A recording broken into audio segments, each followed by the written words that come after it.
To be fair, you have to have a really high IQ to understand Azumanga Daioh. The humour is extremely subtle and without a solid grasp of theoretical physics, most of the jokes will probably go over a typical viewer's head. Of course I wouldn't appreciate, for instance, the humour in Osaka's... Tung tung tung tung tung. But yet, we've only just entered the rabbit hole. Azumanga Daioh might seem like a slice-of-life anime, but we're only scratching the surface. Because the show itself is an allegory, much more subtle than that of Animal Farm. The show is a sociological critique of Japanese society, shown through a lens of absurdism, with each character being a psychopath in a different way.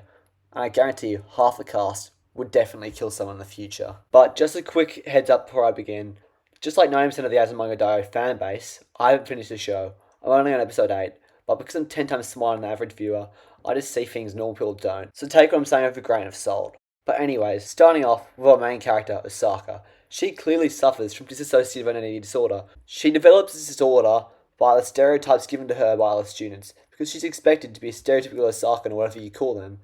So when people start to call her Osaka instead of her real name Kasuga, rather than separating the misconceptions of a stereotype from identity, she gives into societal expectations and becomes a stereotype. She changes the way she talks, which causes her to become distorted from her real self. This explains a silly tendency to randomly space out and say shit like which rather than being funny, it's her disassociating from reality. As we dive deeper into the truth, I'd like to look at the Freudian iceberg theory and apply this in Osaka's case. Freud's psychoanalysis states that the superego tries to perfect and civilize our behaviour, as Osaka simply ignores this notion, showing a displaced relationship between her ego and her superego. This is shown in episode 5. また一人。いつの間にか姿を消していると思ったら。お、いいじゃん。それで第一の被害者はともちゃん。そして次々と殺されていくみんな。それから。それから犯人は私。お前が犯人か。ああ、ダメじゃんそれじゃあ。The following clip. Her psychopathic tendencies are caused by her removal from reality and her true self. However, interestingly enough, it's a common trope in the show to have character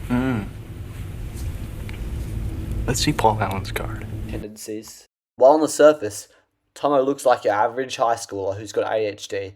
She's energetic, outgoing, and on the surface might be a bit weird, but it's normal in a way. However, as we look closer into Tomo's subconscious and relate to the Freudian iceberg theory, particularly the ID part, which represents a primal urges controlling our human psyche, as we see Tomo represent hedonism in a satirical fashion, explored the relationship between her ID and her superego, and her ego as well, whereas she's often shown to have a lack of ability to rationalise the societal rules and norms, showing her primal urges in her ID overturn her ego and superego.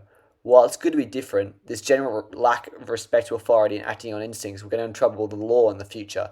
She could be following Yukirin's footsteps of drinking and driving. The next character we're looking at is Kaorin, who's a lesbian. That's it. That's the problem. For any lesbians watching, that's a joke. I love my lesbians, but not in a weird way. I could hyperanalyze Yukirin as well, but it's pretty self-explanatory what's wrong with her, and I don't want this video to be over 10 minutes. Moving on to probably the biggest psychopath of them all, Chiyo. Chiyo on the surface might seem normal, but if we think about it, the worst serial killers are the ones who can example.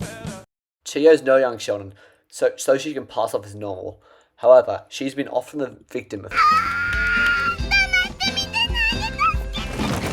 physical abuse, because of the harsh treatment by her classmates in the 8 episodes I've watched in the show. There's 2 things I've never seen.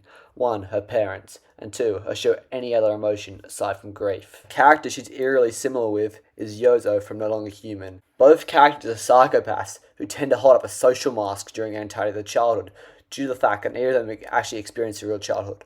While both of them share starkly different pasts, they share the common human experience of alienation. And while both of them are successful academics, we see Yozo viewing himself as unhuman, which leads to a path of drug and alcohol abuse. Much like many other young actors in Hollywood, where I believe Chiyo will suffer from the same fate. Now, I could ramble on for hours, but I don't want to take hours to make